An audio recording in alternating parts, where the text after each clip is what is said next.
So I'm currently working on a lot of bigger theories as well as a timeline video for the Loonaverse, but because these are going to cost me some time to make, I wanted to make this shorter video in between those.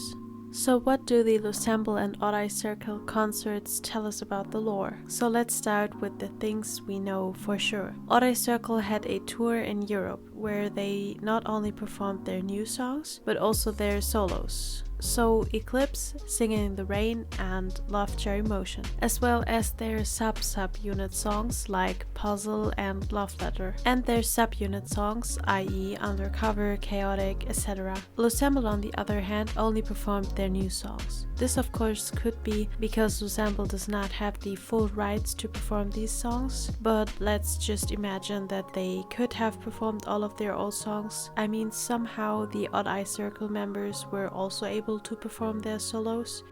Why would Lossemble not perform their older songs from a lore perspective? Well, could it be that they maybe don't remember them? The Loona 1/3 members, the Y members, and Heejin seem to be a bit lost in the MV before they find each other, but Odd Eye Circle never had to find each other. They always were together, just like we see them in the Butterfly timeline together, even though all of the other members seem to not be together. To add to this kind of crazy theory, did you ever think about why Heejin and Howl are part of Artemis? Aren't they the only two 1/3 members to meet their doppelganger?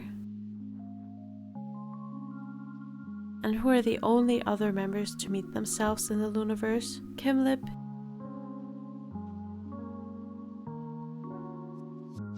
Jinsol, and Cherry.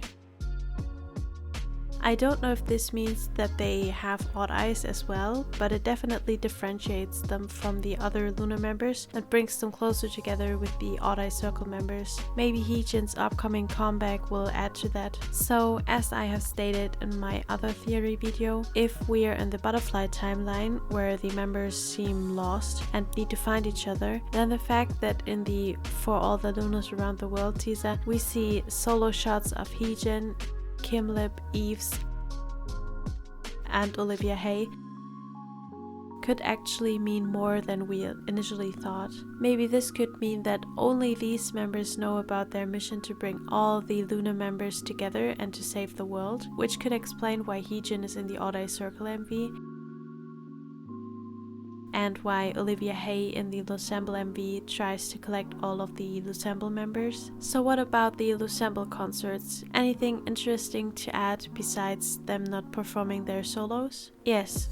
To say the least, you could call it interesting. For this tour, all of these songs have background videos playing that are projected onto the stage behind the members. For some of these songs, it seems to hold some significance to us. First of all, in most of the songs, the backgrounds you can see are glitching, like something isn't quite right. This could be related to the MV in which at the end we see Hyunjin waking up in the pod. This could mean that everything we saw before that in the MV was just a dream, and that in this case the concert ceremony is also a dream. This becomes apparent to us when we see the backgrounds for Sensitive. We see the typical glitching, but at the end of the song we see the space shuttle morphing into the school-like building, as well as the skating alley.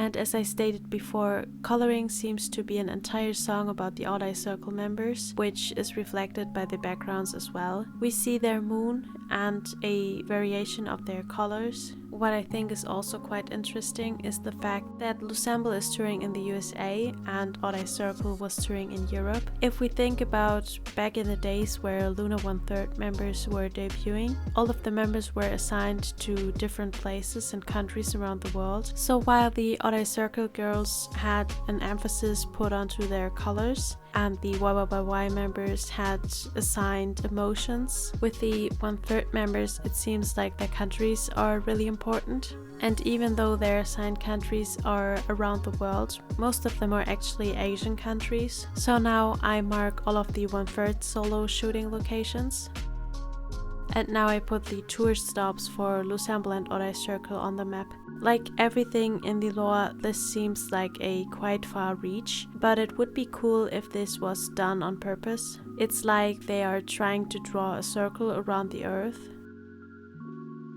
Also, now that Chuu has released some teaser photos for our upcoming solo album, I heard a lot of people theorizing if Chuu's comeback will have any connection to the Luniverse, and I can assure you, I don't know either. But what I can assure you is that even if it seems like there's no connection to Loona at all, there probably is. Just like the Butterfly comeback, where people thought that because we don't see the members that there is no lore at all. And I already have some ideas for what kind of lore is included in this comeback. By the way, nothing I'm saying is an absolute. If you feel like I'm wrong or you have anything to add, feel free to write a comment about it. So, if we look at what we have this far, we have some dreamy looking teaser photos. And one of the photos in particular, a lot of orbits think is kind of silly looking. This photo at first just looks like, well, a nice photo with an awkward pose. And I'm going to reach a little bit now, but this kind of reminded me of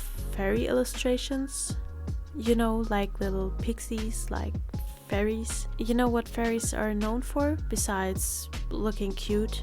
Well, they steal people's identities. Some fairies take away the true names of their owners, and they can then impersonate the owner of the name, which is connected to the folklore of changelings. It is where a child gets taken away by fairies, who mostly live in the woods, wink wink nudge nudge, and they're replaced with children that look identical but are not acting like the original child. And what is another thing fairies are known for? Well, they can steal your memories actually. They might take your memories away and they can change memories. They also lead travelers astray and especially love to target musicians because they love music and dancing. They typically take people away to the other world just for them to never be seen again. And what is kind of the most important thing in my analysis, how do fairies look like? In some traditional European legends, fairies are often depicted as beautiful, ethereal creatures with pale skin, blonde hair and blue eyes. Additionally, it maybe is a nod to the common depiction of angels in European art, which are also often depicted with blonde hair, pale skin and blue eyes. And how does Chuu look like?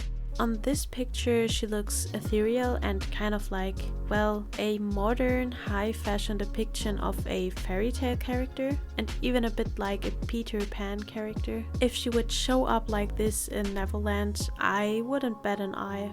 In addition to that, Chuu has now bleached her hair, and on the album cover she also has blonde hair. So I think that this could very well be a part of the lore. Chuu being all alone, lost in the forest, having lost her memories. This would even fit really well if the MV has no lore at all in it, because Chuu doesn't really remember the lore. And the album packaging is really different from the typical Loona format. Well, this is not a Chuu from Lunar album. This is a new kind of Chuu album with a Chuu that maybe doesn't remember that she is part of Lunar. Also, Lunar has always had a science fantasy story, and now that Loossemble came back with a really science fiction inspired story, what if Chuu comes back with a really fantasy inspired story? I mean, I would really like to see the two sides of the story being fleshed out, the science fantasy as well as the fantasy aspects of the lore. So all in all, I'm really excited for Chuu's comeback and Heejin's comeback, and I'm guessing that once Chuu and Heejin had their comebacks, I'm going to have to add a lot of information to my lore videos, so I guess just stay tuned for that.